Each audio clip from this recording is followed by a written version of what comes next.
All right, so let's talk about your Pinterest plan of attack, because we're really going to break this down into 4 key steps.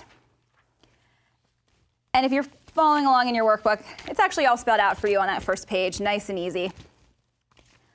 So the first thing is that you're going to establish your Pinterest profile.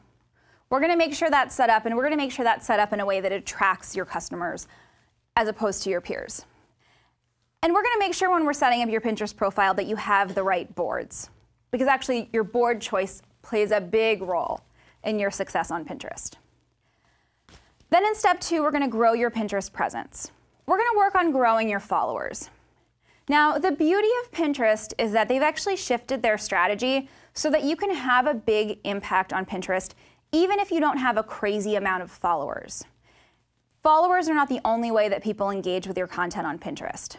But if you can build a solid follower base, it makes things a little bit easier. If you know when you post content it's going to get shared and seen by more people, that does make things easier. So we're going to talk about how to grow your Pinterest following. And then in step 3, you're going to create content for Pinterest. And as I said before, this is the secret sauce. Pinterest can't exist without people creating content. And by content, I just mean images. Now, those images could take a lot of forms. They could be photos, they could be quotes, they could be infographics. There's a million forms that those images could take. But at the end of the day, it's all content for Pinterest. And the people who are creating that content are the people who win, because Pinterest can't exist without it.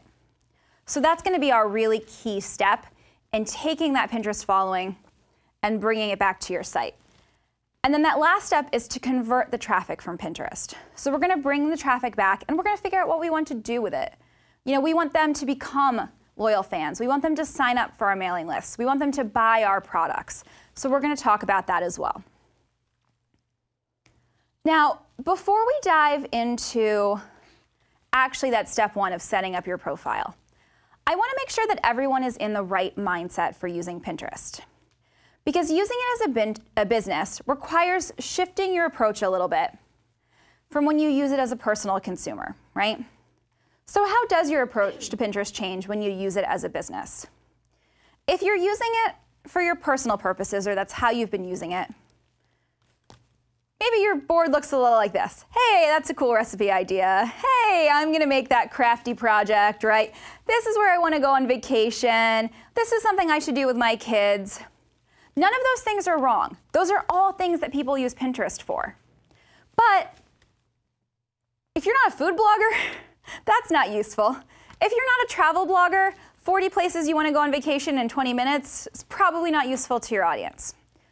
So when you're shifting to thinking about using Pinterest as a business, you have to think about curating a world for your ideal customer.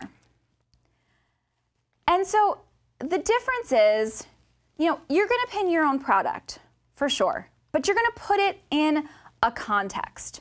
You're going to curate a vision of what life looks like for your ideal customer. And so when you are using Pinterest as a business, you're going to become much more customer focused. But at the same time, you're also going to set a vision for your brand.